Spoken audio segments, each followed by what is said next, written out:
음,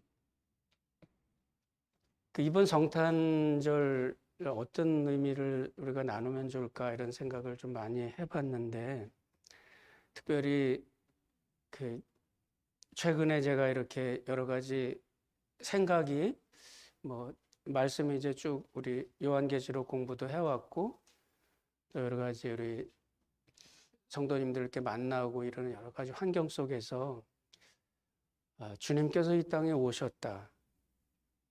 그리고 오늘의 말씀의 이제 핵심이기도 하겠지만은 주님께서 내려오신 그 길을 따라서 이제 우리가 이렇게 다시 올라가는 거예요. 그 주님께서 오신 길을 따라서 우리가 다시 그 길을 따라 하나님 앞으로 다시 간다. 그 성탄에 주님께서 우리에게 그런 길을 열어놓으신 거 아닌가 이런 생각을 해보고, 오늘은 여러분하고 이제 그런 거를 핵심으로 해서 말씀을 나눠보려고 합니다. 종교의 진수가 뭐냐? 그러니까 종교가 갖고 있는 그 가장 핵심, 그게 뭔가 이렇게 묻는 질문에 여러 이제 그 종교라는 것을 정리를 좀 해서 얘기를 해야 되는 건데, 저는 신학을 이제 공부하고 또 뭐 박사학위를 갖고 이렇게 하고 있지만은 이 안에도 다 전공이 있어요. 저는 조직 신학하고 윤리학 이런 쪽에 특별히 이제 전문적인 그런 연구를 했었는데, 이런 종교 전체적인 질문을 내놓으면 저는 잘 자신 있게 대답을 못 합니다. 왜냐하면 제가 뭐 불교에 대해서 또는 유교에 대해서 도교에 대해서 깊이 탐구를 해본 게 아니기 때문에 함부로 이야기를 하는 게 조심스럽습니다. 그 서울대 종교학과의 배철현 교수라는 분이 있는데, 그분 책이 이제 나온 게 있어서 한 2권 정도를 제가 읽었습니다, 최근에. 그 중에 예수, 인간에 대한 근본적인 질문, 이런 인간에 대한 위대한 질문, 이런 책이 있는데, 거기에 그런 이야기를 정리를 해놨습니다. 종교의 진수란 무엇인가 묻는 질문에 대해서 간디라고 하는 사람은 친구가 되는 거다. 원수라고 여겨지는 사람에게 친구가 돼주는 거. 그게 종교의 진수다. 또 그 공자에게 인이라는 것이 무엇입니까? 잡이라는 게 뭡니까? 이렇게 물었을 때 문을 나서면 그 누구라도 지위 고하를 막론하고 누구라도 만나면 큰 손님 대하듯이 정중하게 모시는 것, 또 사람들을 대할 때 신의 존재를 대하는 것처럼, 신을 대하는 것처럼 그렇게 예우하는 것이, 그것이 종교다. 그것이 자비다. 이렇게 얘기를 하고, 또 불교에서 말하는 해탈의 경지라는 건 과연 뭘까? 그거는 인간의 악과 선을 넘어서 자기 자신이 소멸되고 한없는 경외심을 갖는 것이, 그것이 해탈의 경지다. 한 종교학자가 정리를 해놓은 내용을 제가 오늘 여러분들께 소개를 해드립니다. 오늘 제가 말씀을 통해서 드리려고 하는 말씀은 그 근본적인, 그러니까 고등 종교들이에요. 그러니까 종교도 고등 종교가 있고 하등 종교가 있는데, 고등 종교는 자기 부인, 그러니까 자기를 희생하고 어떤 종교의 탐구를 이루려고 하는 그런 프레임을 갖고 있는 게 고등 종교고, 신을 이용해서 내가 나의 어떤 유익을 내가 찾아보고 싶다는 시도를 하는 것, 이것이 이제 하등 종교로 이렇게 구분을 합니다. 고등 종교와 하등 종교를 나누는 그 선이 뭐냐면 자기 희생이 있는가 없는가예요.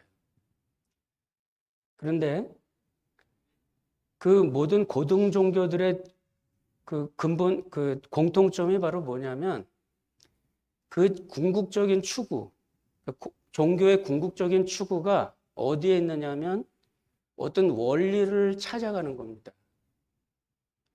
예를 들어서 어떤 수련을 통해서 자기 수련을 통해서 자기를 극복하고 벗어난다든지 또는 자기를 희생하고 사람과의 관계에서 낮춘다든지 이런 일들을 통해서 뭔가 어떤 원리를 체득해 나가는 것을 궁극적인 고등 종교들이 공통적으로 추구하는 건데 성경을 기록하던 그 당시에도 그 당시의 모든 사회 분위기에서 고등 종교라고 하는 것을 이루고 있었던 게 뭐냐면 헬라 철학이 갖고 있었던 로고스라는 이야기입니다. 로고스라는 단어가 헬라 철학에서는 이 만물을 움직여가는 원리예요. 근데 이 헬라 철학에서 말하는 이 로고스라는 단어를 신약 성경의 요한복음에서 사도 요한이 그 단어를 사용하고 있습니다. 오늘 성경에서 나오는 태초에 말씀이 계시니라. 이 말씀이 하나님과 함께 계셨으니 이 말씀은 곧 하나님이다. 여기서 이 말씀이라는 단어가 로고스라는 단어예요. 그러니까 사도 요한이 태초에 말씀이 있었다 이렇게 얘기하고 1장 14절에 가서 보면 말씀이 육신이 되어 우리 가운데 거하심에 우리가 그 영광을 보니 아버지의 독생자의 영광이요 은혜와 진리가 충만하더라. 여기에서 말씀이 육신이 된다 이렇게 얘기할 때 우리는 그냥 평범하게 그냥 대하고 아는 내용이지만 그 당시 헬라 문화권에서 사도 요한이 복음서를 기록하면서 이 내용을 가장 그 편지 복음서 첫 부분에 이 내용을 썼다는 것은 굉장히 혁신적인 거였어요.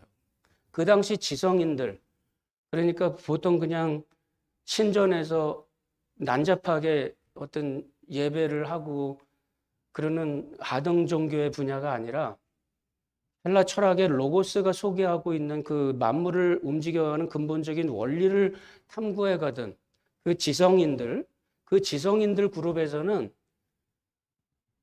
정신은 고매한 거고 육신은 천한 거라는 생각이 늘 갖고 있었어요. 정신은 고귀한 거고 육체적인 것은 하등한 것이다. 요즘도 대학에 가서 철학을 공부하다 보면 첫 시간에 공부하는 게 바로 그겁니다. 형이 상학이 있고 형이 하학이 있어요.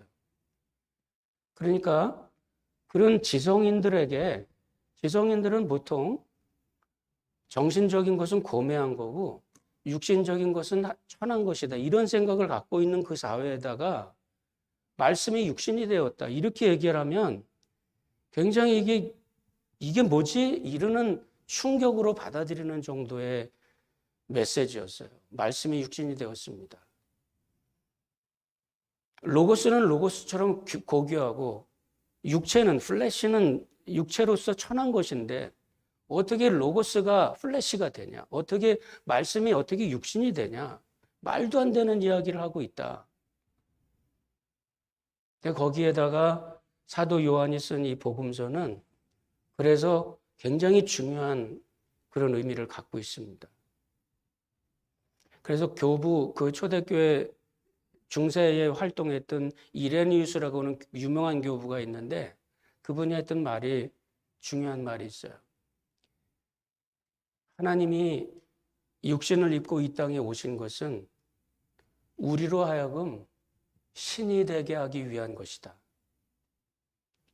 우리로 하여금 신적인 존재가 되게 하기 위한 것이다. 이거를 사도 베드로 후서에서 그렇게 이야기합니다. 주님께서 이 땅에 오신 것은 우리로 신의 성품에 참여하게 하기 위한 것이다. 주님께서 이 땅에 오셔서 낮고 천한 이 땅에 그 고귀한 자리를 버리고 낮고 천한 이 땅에 사람의 몸을 입고 오신 것. 이거는 우리를 하나님의 나라로 이끌기 위한 것입니다. 우리를 그 신의 성품에 참여하게 하기 위한 것입니다. 저는 이 말씀을 이렇게 쭉 묵상하면서 참 마음에 깊은 은혜가 그리고 감동이 있었어요. 그것은 뭐냐면 사도 요한이 이 복음서를 기록할 때 초대교회의 여러 가지 쭉 역사를 지나가고 선배들이 또는 동료들이 먼저 순교하고 먼저 선교를 위해서 헌신하고 이러는 소식들을 다 듣고 그리고 이제 어떤 정리된 모습으로 이 복음서를 기록할 때 사도 요한은 그거를 생각합니다. 뭐냐면 마가복음 9장에 보면 변화산 사건이 있어요. 예수님께서 9장 1절에서 보면 너희 중 몇 사람은 하나님의 영광을 볼 자들이 있다. 그리고 9장 2절에서부터는 베드로와 야고보와 요한을 데리고 산으로 올라가십니다. 산으로 올라가셨을 때 거기서 예수님께서 하늘의 영광의 모습으로 바뀌어지는 잠깐 동안 그 영광을 보여주는데 그 경험을 기록하면서 마가는 그 장면에 어떻게 기록을 했느냐면 이 땅에서 빨래하는 사람이 절대로 할 수 없을 정도로 희더라 이렇게 얘기했어요. 그러니까 사람의 어떤 경험과 영역을 떠나 있는 그 어떤 경험, 신비적인 상태를 이야기할 때 사람이 빨래하는 사람이 희귀할 수 없을 정도의 그러한 흰색이었더라 이렇게 표현을 해요. 사람이 이룰 수 없는 영광. 그것을 표현하면서 그 하나님의 영광을 지금 사도 요한은 여기서 지금 기록하고 있습니다. 14절에 보면 말씀이 육신이 되어 우리 가운데 거하심에 우리가 그 영광을 보니 아버지의 독생자의 영광이요 은혜와 진리가 충만하더라. 그 영광, 우리가 그 영광을 보았다. 사도 요한이 평생을 통해서 잘 몰랐어요. 사도 요한의 인생 가운데 예수님을 참 많은 시간 대하고 예수님과 함께 젊었을 때서부터 예수님과 함께 다녔는데 잘 몰랐어요. 뭘 몰랐나요? 하나님께서 육신을 입고 이 땅에 오셨다는 그 영광이 뭔지를 잘 몰랐어요. 나중에 생각을 해보니까 형님들하고 같이 베드로와 요한 형님들하고 같이 예수님과 함께 어느 날 산에 올라갔는데 그 산에서 예수님의 영광을 보고 하나님의 음성을 들었어요. 이는 내 사랑하는 아들이요 내 기뻐하는 자라. 그때 보았던 그 영광의 질은 이 세상에선 그 무엇으로도 흉내낼 수 없는 거였어요. 그 영광을 봤는데 그 영광이 바로 우리가 이 땅에서 나는 잘 모르지만 하나님께서 이 땅에 오셨다는 것. 이것이 그 영광을 드러내는 일이고 그것이 예수님의 모습을 보면서 우리는 그 속에 담긴 하나님의 그 신비와 그 영광을 우리는 알 수가 없어요. 그 본질은 변화산에서 보였던 그 너무나 찬란한 하나님의 영광이지만 그냥 평상시 예수님의 모습에는 그걸 볼 수가 없어요. 그 예수님의 뒤에서 무슨 후광이 비치는 것도 아니고 예수님이 무슨 투명 인간처럼 무슨 빔을 막 발산하는 것도 아니고 그러나 나중에 그가 훗날 깨닫고 보니까 하나님께서 이 땅에 오셨다는 것이 이게 얼마나 큰 영광인지 그리고 이제 우리들에게 그 길을 열어놓으셨어요.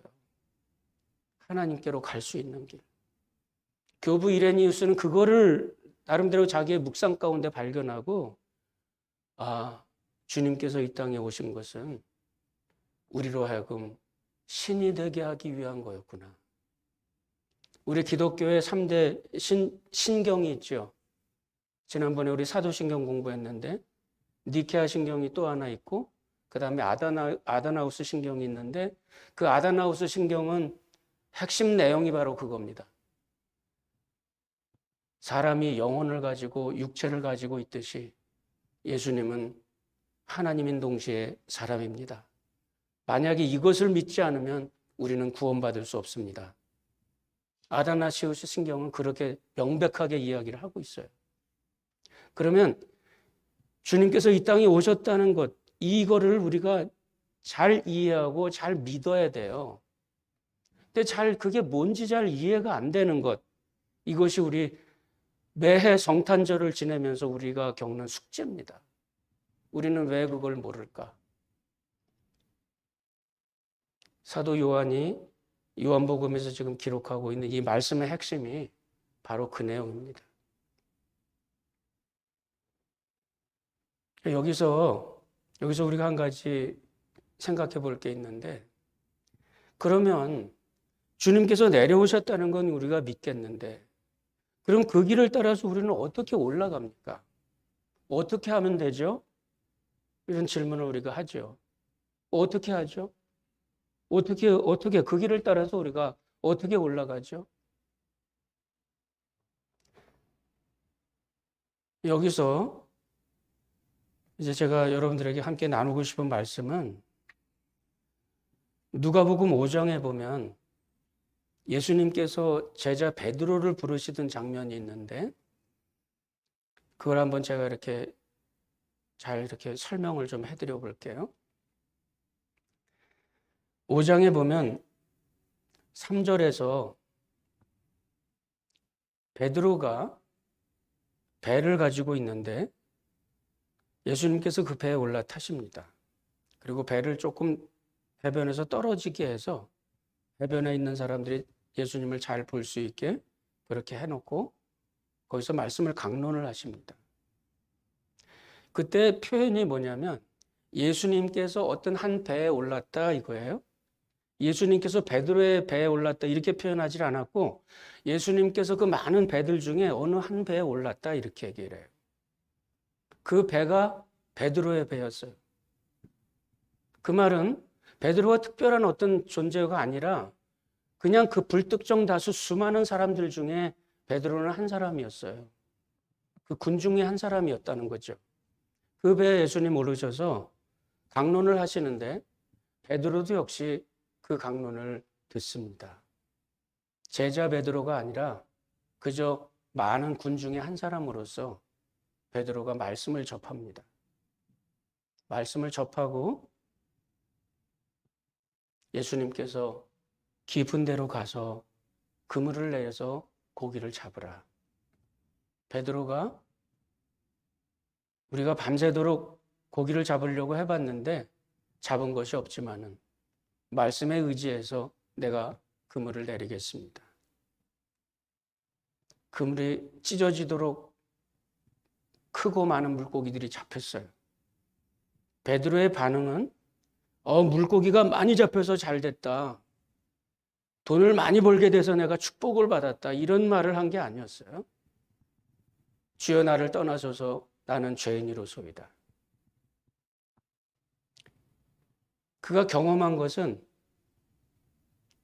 뭔가 다른 거였어요. 그게 뭘까요?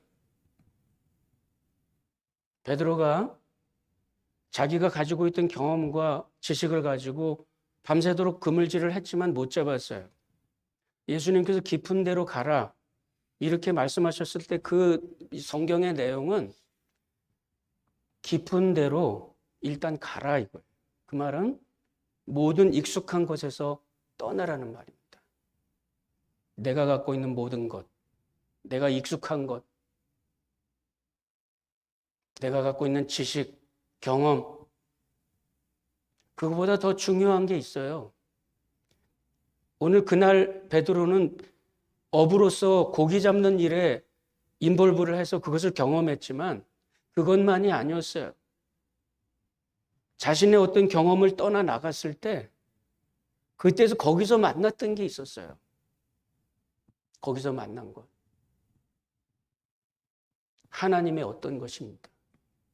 그거를 만나고 나서 자기의 어떤 익숙한 것을 떠났을 때 거기서 하나님을 만나고 경험을 하고 나는 죄인으로소이다.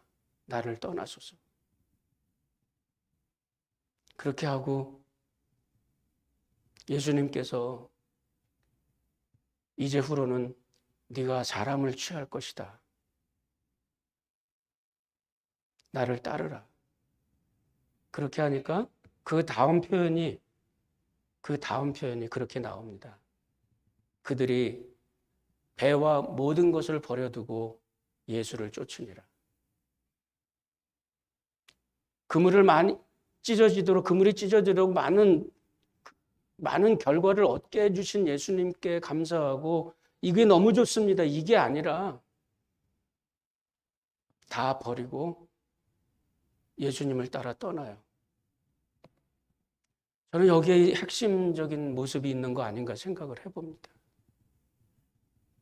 예수님께서 이 땅에 오신 그 길을 따라서 우리가 주님의 나라를 향해 가는 것은 우리가 여기에 지금 익숙한 것들, 주님께서 하늘 보좌를 버리시고 이 땅에 오셨던 것처럼 지금 나에게 여기에서 내가 고집하고 내가 익숙하고 내가 거기서 뭔가 안정감을 얻는 그 모든 것들로부터 한번 떠나보라는 겁니다. 우리 연어철이 되면은 그 감동적인 장면들 있잖아요. 그 여기 시애틀에도 있던데 오레곤에도 있더라고요. 그 어느 댐에 가면은 밑에 물 밑을 바라볼 수 있게 이렇게 유리창을 해놔갖고 연어들이 올라가는 모습을 보게 해놨는데 거의 상류쯤 다 올라가고 나니까 거기서 보니까 비늘이고 깃털이고 너덜너덜해요. 그런데 그 급한 그 물이 흘러나가는데 거기를 애를 쓰고 올라갑니다. 눈물을 다 흘렸어요. 어떻게 저럴까? 주님께서 이 땅에 오신 그 길, 아주 큰 강물처럼 흘러가고 있는데 우리가 주님을 향해서 간다는 거는 그 급한 물살을 따라서 올라가는 것 같아요.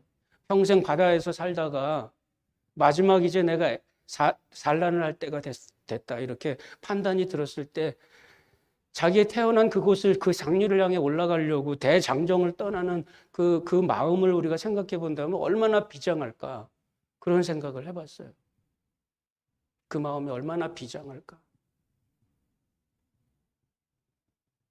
우리가 주님의 성탄을 생각해 보면서 주님께서 내려오신 길, 그 길을 따라 내가 이제 올라가 보겠습니다. 이 마음을 먹는다는 것은 굉장히 비장한 결심이에요. 우리 인생에 내가 성탄의 의미를 되새겨보고 그 길을 따라서 내가 한번 가보겠다. 내가 익숙한 모든 것들을 이제는 떠나보겠다는 결단이거든요. 그리고 하나님의 어떤 챌린지와 주님의 깨달음이 나에게 왔을 때는 내 삶을 던질 수 있다는 그런 결단과 결심을 가지고 하나님 앞에 반응하려고 하는 그 마음이에요. 우리들의 마음이 그거라야 됩니다. 그래야 예수님의 어떤 챌린지가 우리에게 왔을 때 주님 나를 떠나소서 나는 죄인이로소이다. 이런 경험이 이런 깨달음이 나에게 왔을 때 그때 모든 것을 버려두고 예수님을 따르니라. 우리는 과연 그렇게 할 수 있을까요? 우리는 과연 그런 결단을 갖고 있을까요? 제가 지난주 어간에 그 선배님들 이렇게 만나보면서 제가 감동을 받은 적이 있어요. 80이 넘으신 분이 내가 지나보니까 80되기 전에 죽는 게 후배들한테 내가 하는 얘기가 80되기 전에 죽는 게 잘하는 거야. 그렇게 얘기를 하신다고. 그래서 제가 은퇴하시고 나면은 어떻게 좀 생활이 어떠세요? 시간 보내는 게 어떠세요? 많은 드라마나 다큐에서 은퇴 이후에 삶이 무료하다고 얘기들 하잖아요. 그래서 어떻게 생활이 무료한 느낌이 있으세요? 이러니까 제가 전혀 기대하지 못했던 답을 전 들었어요. 지금 특별히 무료한 것도 아니고 젊었을 때 대학에서 교수로 가르치고 그랬던 게 그게 그렇게 또 재미있었겠습니까? 지금은 그냥 주어진 이 시간에 내가 천국에 있다는 그 느낌으로 그냥 그렇게 그 시간을 지나갑니다. 그게 참 마음이 자유로운 거를 제가 이렇게 느꼈습니다. 모두 다 참 훌륭하시다. 자유로우신 분들. 우리가 주님의 그 오신 그 길을 따라 우리가 떠나려고 그럴 때 우리에게 그런 자유가 있어야 됩니다. 이것이 기독교의 진수예요. 종교의 진수를 어떤 철학적인 법칙을 갖고 얘기하자는 게 아니라 내 앞에 지금 계시는 그분, 그 하나님을 향해서 내가 한번 가서 그 하나님의 영광을 만나봐야지. 그 마음 가지고. 이 땅에서는 우리가 조금은 자유로운 모습으로. 저한테 그래요. 목사님, 나는 이 집에서 죽을 거예요. 그런 마음이 좋은 거예요. 그런 마음이 그 자유로운 마음이고, 그런 마음이 이제 우리가 나이가 들어서가 아니라 우리가 믿음의 삶을 산다는 거는 결국은 떠날 준비를 하는 겁니다. 믿습니까? 네. 그런 마음을 가지고 주님 이 땅에 내려오신 그 길을 따라서 내가 그 길을 따라 갑니다. 비장한 마음을 가지고 내가 하나님의 도전에 모든 것을 버리고 내가 익숙한 모든 것을 떠나서 이제는 내가 주님을 향해 가겠습니다.